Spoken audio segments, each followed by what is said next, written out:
నమస్తే, welcome to our channel. భారీ వర్షాలు వరదల వల్ల విజయవాడలో కలిగిన నష్టంతో పాటు అంచనాలు పరిహారం విషయంలో చంద్రబాబు పక్కాగా ఉంటున్నారు. శుక్రవారం అమరావతి సచివాలయంలో విజయవాడ కలెక్టరేట్లో ముఖ్యమంత్రి పలువురు మంత్రులు, అధికారులు, బ్యాంకర్లు, ఇన్సూరెన్స్ కంపెనీల ప్రతినిధులతో సమావేశం నిర్వహించారు. తద్వారా బాధితులకు ప్రభుత్వం తరపున వీలైనంత త్వరగా ఊరట కలిగించేలా చంద్రబాబు ప్రయత్నిస్తున్నారు. వరద నష్టం అంచనాలు పూర్తి చేస్తే 17న బాధితులకు సాయం అందిద్దామని చంద్రబాబు తెలిపారు. ఎన్యూమరేషన్ జరుగుతున్న విధానాన్ని అధికారులు సీఎంకు వివరించారు.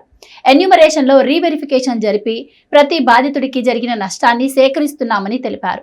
ముంపు ఎక్కువగా ఉన్న చోట ఇళ్లు పూర్తిగా మునిగి ఆస్తి నష్టం బాగా జరిగిన వారితో పాటు ఫస్ట్ ఫ్లోర్లో ఉన్న వారికి కూడా సాయం అందిద్దామని చంద్రబాబు అధికారులతో అన్నారు. ఇంకా ఈ సమావేశంలో వరదల నష్టాల క్లెయిమ్ల పరిష్కారం, రుణాల రీషెడ్యూలింగ్, రీస్ట్రక్చర్, మారటోరియం, కొత్త రుణాల మంజూరు, ఎలక్ట్రానిక్స్ వస్తువుల రిపేరింగ్ లాంటి ఎన్నో అంశాలపై చర్చించారు. కేంద్ర రాష్ట్ర ప్రభుత్వాలు చేయవలసిందంతా చేస్తున్నాయని, ఇన్సూరెన్స్, బ్యాంకు కంపెనీలు కూడా వరద బాధితుల కోసం సహకరించాలని కోరారు. సంస్థలపై విశ్వసనీయత పెరిగేలా ఇలాంటి సమయంలోనే ఆదుకోవాలని చంద్రబాబు వారికి సూచించారు.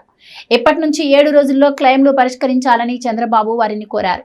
ఇలాంటి న్యాచురల్ డిజాస్టర్స్ సమయంలోనే బాధితులకు సహాయ సహకారాలు అందించాలని చంద్రబాబు వివరించారు.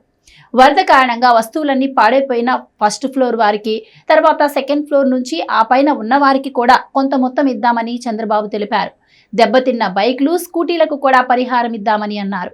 పూర్తిగా ఇళ్లు దెబ్బతిన్న వారికి ప్రభుత్వ నిబంధనల ప్రకారం కొత్త ఇళ్లు నిర్మించిద్దామని చంద్రబాబు చెప్పారు. క్లెయిమ్ల పరిష్కారం చేయడంలో చాలా వేగం పాటించాలని, ప్రజలు నిస్సహాయత నుంచి వేగంగా తేరుకోవడానికి చేతనైనంత సాయం చేయాలని చంద్రబాబు బ్యాంకర్లను, ఇన్సూరెన్స్ కంపెనీల ప్రతినిధులను కోరారు. అంతేకాక రాష్ట్రంలో దెబ్బతిన్న రోడ్ల రిపేర్లకు వెంటనే నిధులు విడుదల చేయాలని ముఖ్యమంత్రి ఆర్థిక శాఖను ఆదేశించారు.